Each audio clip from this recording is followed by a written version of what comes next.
Hola, buenas tardes. Bueno, mi nombre es Javiera. Yo voy a ser la docente de ustedes en la parte teórica, en lo que respecta a esta cátedra de fisiología, junto con el profesor Nicolás Gudiño. Eh, bueno, les quiero dar en primer lugar la bienvenida a su primer año universitario en nombre de todo el equipo docente de esta cátedra y esperamos que ustedes puedan disfrutar de esta asignatura. Los invitamos a que se sientan con la libertad también de poder comunicarse con nosotros ante cualquier duda que les vaya surgiendo en relación a los contenidos entregados, lógicamente. Bueno, en este video quedará grabada la primera clase que corresponde a la unidad 1, que sería de fisiología celular, en la cual en una primera parte les voy a dar un repaso a los conceptos importantes que tienen que tener en cuenta para el resto del año o más bien para el resto de la cursada. Y en una segunda parte ya vamos a entrar directamente en lo que se refiere al traspaso de sustancias a través de la membrana plasmática. Así que, bueno, en primer lugar me gustaría hablarles de qué es lo que estudia la fisiología. Como definición, se puede definir como una ciencia que estudia el funcionamiento del cuerpo humano y que tiene por objetivo explicar los factores físicos y químicos responsables del origen, del desarrollo y del progreso de la vida. Es decir que un aspecto, digamos, importante a estudiar en la fisiología humana son las características del cuerpo humano que nos capacitan para poder percibir el entorno, para movernos, para pensar, para comunicarnos, reproducirnos y en general para poder realizar todas las funciones que nos permitan sobrevivir y adaptarnos a los cambios externos que se presenten. Bien, en general es a desarrollarnos como seres vivos. Así que, bueno, me gustaría dar una aproximación en cuanto a las teorías científicas actuales, que saben que, bueno, señalan de que el origen del universo, ¿cierto?, se generó por una gran explosión, que se conoce como el Big Bang. Imagino que esto ya lo han estudiado. Se cree que esto ocurrió hace 13.800 millones de años atrás, y la cual supone de que toda la energía que estaba contenida en un punto se liberó. Y esta energía o esta explosión, digamos, a medida que se fue enfriando, fue que empezaron a crearse las partículas subatómicas, luego los átomos, y 1100 millones de años después ocurrió, ¿cierto?, la formación de los planetas, dentro de ellos de la Tierra, y fue ahí que comenzaron a existir las primeras células, dadas evidencia de fósiles que se encontraron. Estos fósiles sí que se encontraron eran de unas primeras células primitivas, es decir, de células que después se les denominó como procariontes, que eran en realidad de bacterias. Bueno, sumado a esto, también es importante mencionar que en el año 1965, un científico llamado Robert Hooke, observando bajo un microscopio una lámina de corcho, fue que él descubrió las células.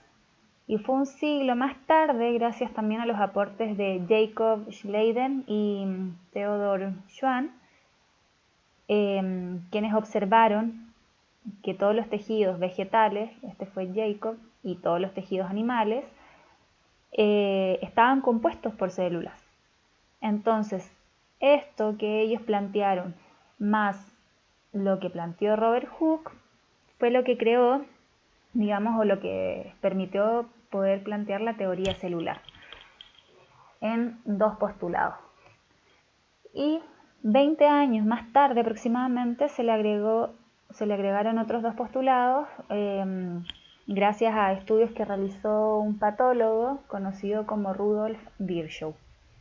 Estos postulados que tiene la teoría celular son cuatro. El primero es que habla de que la célula es la unidad anatómica y estructural de la vida, es decir, que todos los organismos vivos están compuestos por una o más células. Luego está la unidad fisiológica, que sería el segundo postulado, que está relacionado con las reacciones, o está relacionado más bien en que las reacciones químicas de un organismo vivo ocurren en las células, ¿sí? Luego hay un tercer postulado, que la célula es la unidad de origen. Esto quiere decir que las células se originan a partir de otras células. Y el último postulado es que la célula es la unidad genética y evolutiva. O sea, las células, recuerden que contienen información hereditaria y esta información se va a ir transmitiendo de células progenitoras a células hijas. ¿Sí? Por tanto, podemos concluir entonces de que la célula es lo que da origen a la vida. Bueno, de a poco nos vamos a ir acercando a los contenidos que nos interesan, pero para ello quiero mencionarles mediante esta imagen los niveles de organización que tiene la materia. Bueno, es importante recordar que cada nivel de organización va incluyendo a los niveles inferiores y los cuales a su vez van constituyendo la base de los niveles superiores, es decir que por ejemplo el organismo está constituido por sistemas, el sistema por órganos, los órganos por tejidos, tejidos por células y así. Bien, bueno, en esta imagen, como les dije que les presento los niveles de organización, vamos a hablar acerca del primero. El primero es el nivel químico, es un nivel subatómico que al poder combinarse, ¿cierto?, da lugar a los niveles atómicos y los cuales van a poder conformar a las moléculas, que las moléculas ya vendrían siendo un conjunto, ¿cierto?, de átomos. Estas moléculas pueden ser, como dice ahí, de ADN, pueden ser también proteínas. El otro nivel ya vendría siendo un nivel celular, que sería un conjunto de estructuras proteicas y de estructuras atómicas que más bien funcionan de manera coordinada, los que también al unirse van dando origen al siguiente nivel, que es el de los tejidos, el cual sería un conjunto de células, y luego le siguen niveles de organización más complejos que tienen funciones y estructuras propias, como por ejemplo los órganos que dan origen a sistemas y sistemas que componen también a los organismos. Bueno, no hay que olvidarse de que los organismos, o sea, nosotros, también interactuamos unos con otros y vamos constituyendo a las poblaciones, a las comunidades, a los ecosistemas y también al último nivel, que es la biosfera, que es donde habitamos.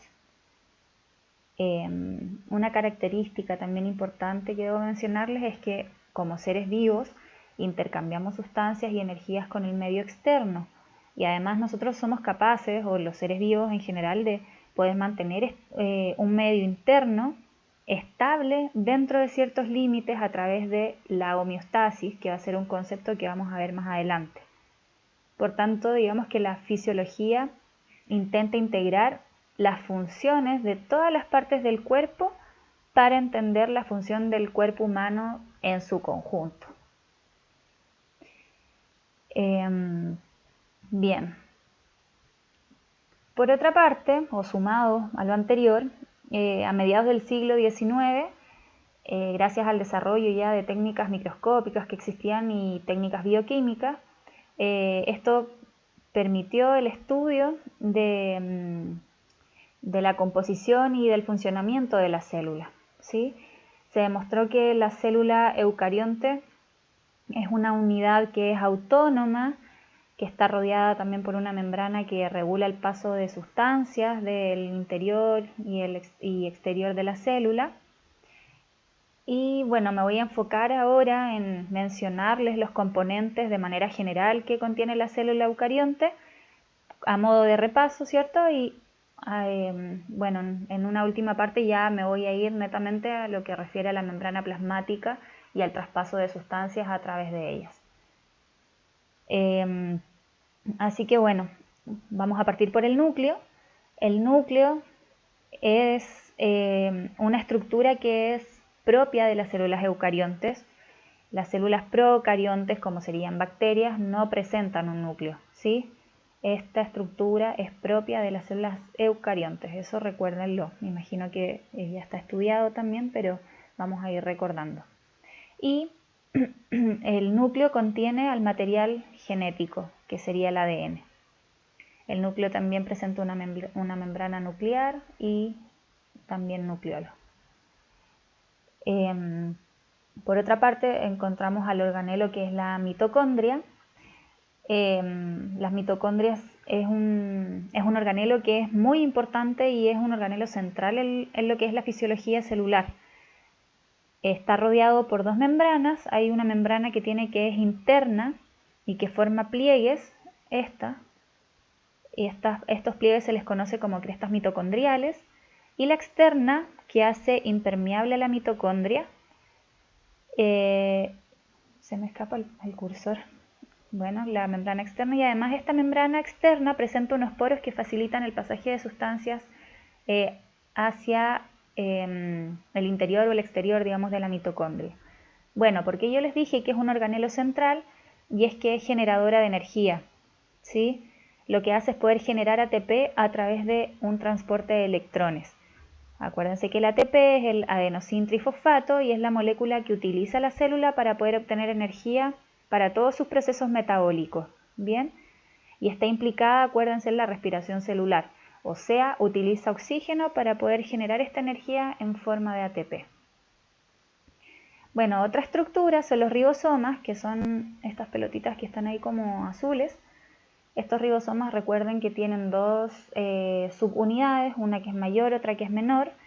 Es así porque una de ellas corresponde al ARN y otra corresponde a la proteína. Es una asociación entre ARN y proteína. Y estas son estructuras que están encargadas de la síntesis de las proteínas. Bien. Por otra parte está el citoesqueleto, que el citoesqueleto es un complejo de proteínas que está relacionado entre sí, que lo que hace es que le da el sustento estructural a la célula. O sea, el citoesqueleto es el que provee de distintas formas morfológicas a la célula, con lo cual van adquiriendo distintas formas, como son las formas de las neuronas o de las células musculares.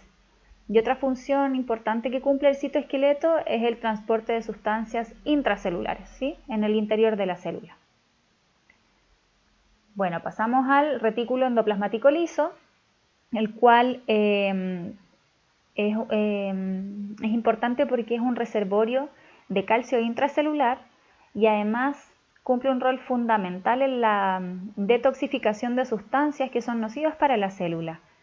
Por ejemplo, el retículo endoplasmático liso está encargado del metabolismo de los fármacos. En las células, por ejemplo, hepáticas, está muy activo, ya que lo que hace es detectar las sustancias tóxicas, estas las vuelve inocuas y posteriormente las elimina. Bueno, otro organelo también importante sería el retículo endoplasmático rugoso. Se le conoce como rugoso porque están adheridos acá los ribosomas, entonces es lo que le da ese aspecto de rugosidad al retículo endoplasmático rugoso. Y de lo que se encarga este organelo es de poder finalizar o de darle, digamos, se encarga de ciertas reacciones químicas finales para la síntesis de proteínas, ya que recibe las proteínas que se generaron en el ribosoma y ocurren unos procesos químicos, por decirles así, finales en esa proteína que recibieron del retículo de los ribosomas. Por otra parte, se encuentra el aparato de Golgi, que es o el complejo de Golgi, que también está muy relacionado con el retículo endoplasmático rugoso, ya que lo que hace es recibir en una vesícula que está contenida esta proteína para poder sufrir las últimas modificaciones químicas. Entonces lo que ocurre acá es que el aparato de Golgi le da la funcionalidad, digamos, a esa proteína que se generó. Las clasifica, por ejemplo, como proteína ya sea de membrana, de exportación o una proteína interna de la célula, lo que hace o lo que determina, digamos, el destino final que va a tener esa proteína. ¿Sí? Bueno, me estaría quedando el citoplasma también, que es importante y es donde ocurren acá todas las reacciones químicas de la célula, y hay que acordarse que el citoplasma tiene una fase acuosa, que sería el citosol, y también el citoesqueleto. Y por último, me voy a enfocar ahora en la membrana plasmática, bien, que digamos va a ser la protagonista de esta clase. Y esta membrana plasmática en las células eucariontas, acá lo vamos a ver mejor, de eucariontes o de eucariotas, está compuesta por una bicapa lipídica, ¿sí? Que serían fosfolípidos, los cuales van a estar delimitando el límite externo de la célula. Estos fosfolípidos tienen unas cabezas que son polares, estas y estas otras, que están orientadas hacia el exterior, y unas colas que están orientadas hacia el interior de la membrana. También pueden ver que están asociadas a esta membrana plasmática estructuras proteicas, es decir, proteínas, ¿sí? Que van a cumplir distintas funciones, por ejemplo, como transportadoras, como canales, como receptoras, como estructurales también, ¿sí? Y bueno, hay algo que tenemos que también reconocer en esta membrana plasmática, disculpen, es esto que sería la molécula del colesterol, bien, que sería eso que está en amarillito, que cumple una función muy importante en la membrana plasmática, ya que depende del colesterol que la membrana sea más o menos permeable, ¿sí? Y por otro lado también lo que le otorga a la membrana plasmática es la fluidez. Recuérdense que la membrana plasmática o a la membrana plasmática se le atribuye el modelo de mosaico fluido, ¿cierto? Es decir, que sus componentes siempre están en constante movimiento. Entonces, el colesterol en las membranas plasmáticas cumple una función central, digamos, a la hora de poder regular esta cinética que tiene la membrana plasmática. Bien, recuerden que no es una estructura rígida. Por tanto, ¿cuáles serían las funciones o las principales funciones más bien que tiene la membrana plasmática? Una de ellas es delimitar a la célula, ya que representa el límite externo de la célula. Se me pierde el cursor y no puedo como señalar bien. Bueno, también actúa como intercambio de sustancias, ya que es el transporte, digamos, de sustancias que esta bicapa lipídica está regulando constantemente entre el interior celular y el exterior celular, ¿sí? Y también está encargado de funcionar como receptor de señales que vienen del exterior de la célula, por tanto tiene una importancia en la comunicación celular, ya que en su membrana plasmática hay receptores proteicos que lo que hacen es poder recibir, digamos, esta señal para modificar el interior de la célula y así poder lograr determinadas funciones que se requieran. ¿Sí? Así que, bueno, mencionado lo anterior, entonces es importante señalarles de que el organismo consiste, ¿cierto?, en un ente social, el organismo humano, que está formado por 100 billones de células, que están organizadas también en distintas estructuras funcionales, las mayores de las cuales son los órganos. Cada estructura funcional u órgano, ¿cierto?, ayuda a mantener un medio interno constante, que sería la homeostasis.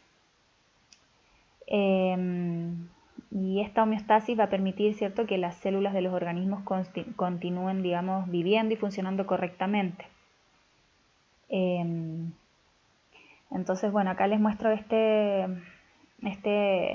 mapa conceptual, se podría decir, en el cual hay un organismo que se encuentra en homeostasis, pero mediante o por, digamos, cambios externos o internos que puedan ocurrir, va a generar que este organismo pierda esta homeostasis interna, con lo cual el organismo lo que va a intentar hacer es poder compensarla.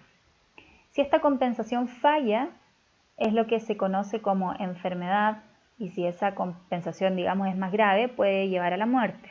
Pero si ese organismo logra con éxito la compensación, dado esos cambios internos que produjeron, digamos, en la pérdida de la homeostasis, quiere decir de que el organismo está sano, ¿bien? Ya que pudo compensar con éxito ese cambio.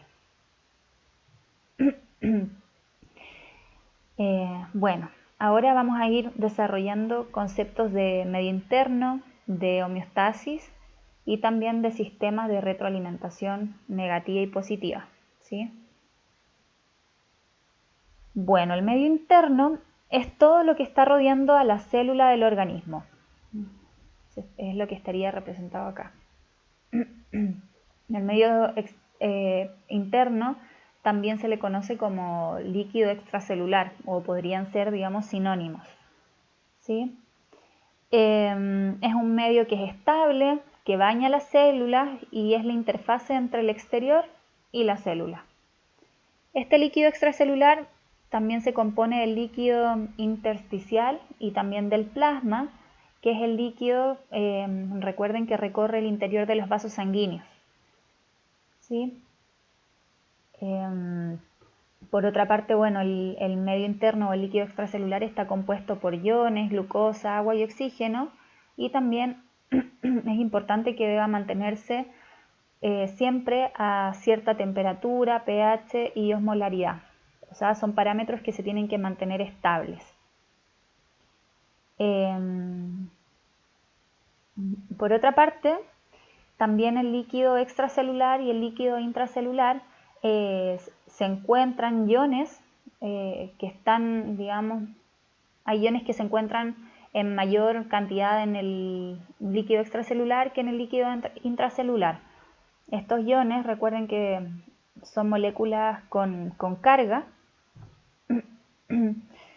y bueno, en el LEC uno de los iones más importantes que se encuentran sería el sodio y también el cloruro.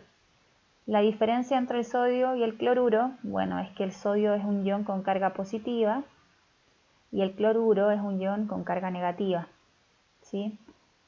Por lo tanto, este sería un anión y este es un catión. Y el ion que predomina más en el líquido intracelular es el potasio, que es un ion con carga positiva. Ahí. Por lo tanto, bueno, recuerden que en el líquido intracelular hay alto potasio y en el líquido extracelular hay alto sodio y alto cloro, como en resumen. Ahora, ¿qué es el concepto de homeostasis? Bueno, la homeostasis es el concepto que se refiere más bien al conjunto de fenómenos que tiene el organismo para poder mantener el medio interno, o sea, para poder mantener las propiedades normales, digamos, y fisiológicas del medio interno estable frente a un entorno que es cambiante. Así que, ¿cuáles serían, digamos, estos parámetros que se tienen que mantener estables?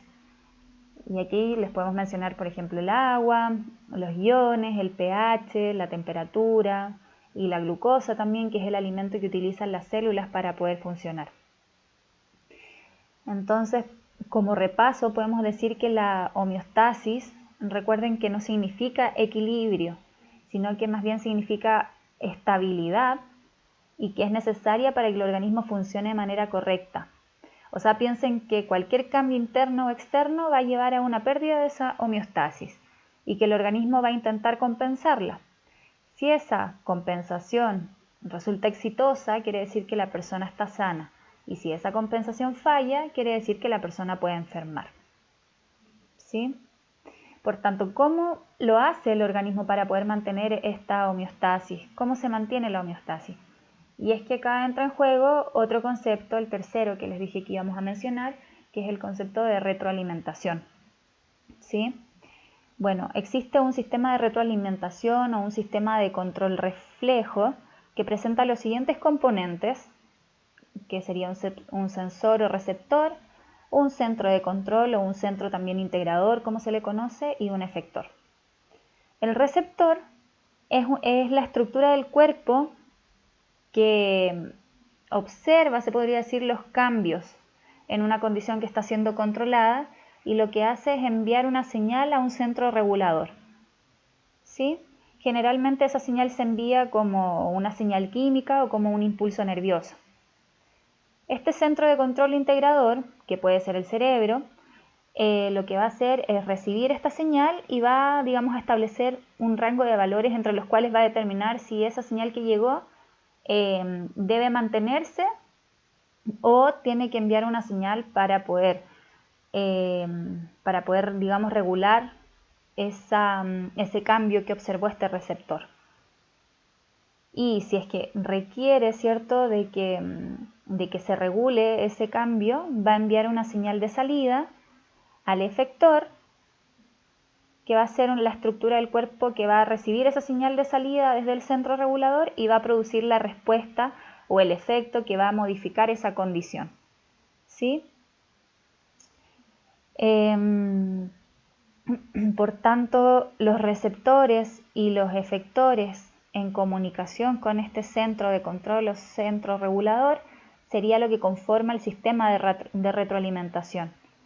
Y estos sistemas pueden dar una respuesta para poder modificar esa condición, ya sea revirtiéndola, a lo cual se le conoce como retroalimentación negativa, o también intensificando esa digamos, señal que se envió, que sería la retroalimentación positiva.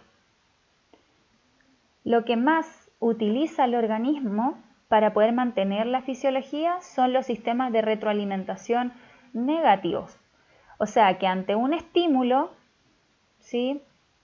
Por ejemplo, un estímulo puede ser aumento de la temperatura, va a haber un receptor, ¿cierto?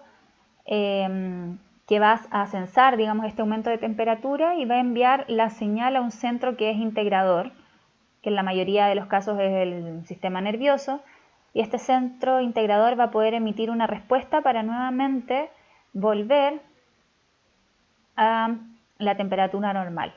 O sea, si la temperatura aumentó, por ejemplo, quizás va a ser necesario de que se genere una vasodilatación o una sudoración a nivel de la piel para que esa temperatura vuelva a disminuir. Y eso sería un mecanismo de retroalimentación que es negativa. Otro ejemplo, por ejemplo, lo podemos ver con la glucosa. Cuando la glucosa en la sangre aumenta, ¿cierto? La glucemia manda una señal y se libera insulina, que es la hormona que baja la glucosa, y así se espera que se vuelva a la normalidad. Entonces, la mayoría de los mecanismos que tiene el organismo son de retroalimentación negativa. Acá también hay otro, por ejemplo, que va a haber algún estímulo que va a alterar esa homeostasis, lo que va a hacer que se presente un aumento de la presión arterial. Van a haber receptores, por ejemplo, en los vasos sanguíneos, que van a enviar un impulso nervioso al centro de control y este va a enviar impulsos nerviosos, digamos, de salida hacia el efector para que se disminuya esa frecuencia cardíaca, con lo cual va a generar que se reduzca esta presión arterial y así poder recuperar la homeostasis. ¿Sí? Esto sería un ejemplo, digamos, de retroalimentación negativa. Ahora, un ejemplo de retroalimentación positiva. Recuerden que la retroalimentación positiva lo que hace no es disminuir el estímulo, sino que potenciarlo. Son pocos en la fisiología generalmente y ocurren en periodos específicos. Ejemplos más conocidos de esto serían, digamos, el embarazo y la lactancia, ¿sí? Porque en estos dos procesos están involucrados la oxitocina. Por ejemplo, durante el parto, cuando el bebé empieza a descender por el canal del parto, acá se va generando una dilatación del canal uterino, del cuello uterino.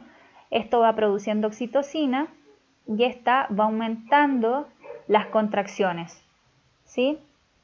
Entonces se espera que el bebé descienda más y eso va a estimular más oxitocina, va a estimular más contracción y así es como va a ir progresando el parto. Otro ejemplo también se da ya en el puerperio, digamos, que es cuando se amamanta un bebé.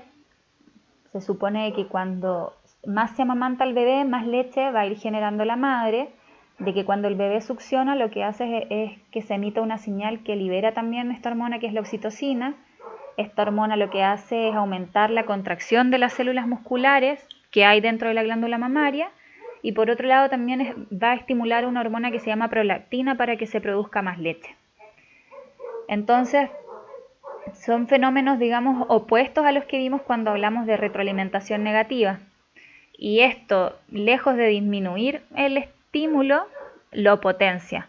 Y para poder cortar con este sistema debe existir algo externo que lo frene. Si no, siempre se va a seguir potenciando, digamos, esta retroalimentación positiva, este estímulo. Así que, bueno, para cerrar este tema de retroalimentación y hacer como un mini resumen, acuérdense que la retroalimentación negativa lo que hace es estabilizar la variable regulada, o sea, tiende a volver a un estado inicial y es el que predomina en la fisiología. Por ejemplo, el controlar la glucemia o la presión arterial o la temperatura. Y la retroalimentación positiva, los ejemplos son menos y lo que hacen, ¿cierto?, es reforzar el estímulo en lugar de disminuirlo. Y lo que tienden a hacer es a elevar la variable. Y para poder detenerlo voy a necesitar un estímulo, externo. ¿Sí? Bueno, con esta imagen termino esta primera parte de la clase. En realidad puse esto como para integrar lo que les he ido diciendo en cuanto a las células. Como ya venimos mencionando, ¿cierto? Las células serían, por tanto, las unidades fundamentales para la vida. Cada órgano es un agregado también de muchas células. Estas células, recuerden que se mantienen unidas mediante estructuras celulares que son de soporte. Cada una de estas células también de los organismos se adapta y se especializa en determinadas funciones. Esas funciones celulares se coordinan también mediante muchos sistemas reguladores que actúan sobre las células, sobre los tejidos, los órganos y los sistemas corporales. Y aunque las células del cuerpo humano son diferentes entre sí respecto a la función que cumplen, todas ellas van a compartir características determinadas básicas, como por ejemplo de que todas las células utilizan cierto el oxígeno y se combinan con productos del metabolismo, ya sea de carbohidratos, de grasa, de proteínas, para poder liberar la energía necesaria y así poder mantener las funciones celulares. ¿Sí? Por tanto, el organismo se mantiene, digamos, comunicado y todas las funciones que van ocurriendo en él están interrelacionadas. Y es lo que se va a ir viendo a medida que avance la cursada en este tema de fisiología. Así que bien, voy a dejar hasta aquí este primer video y voy a continuar luego con el traspaso de sustancias a través de la membrana.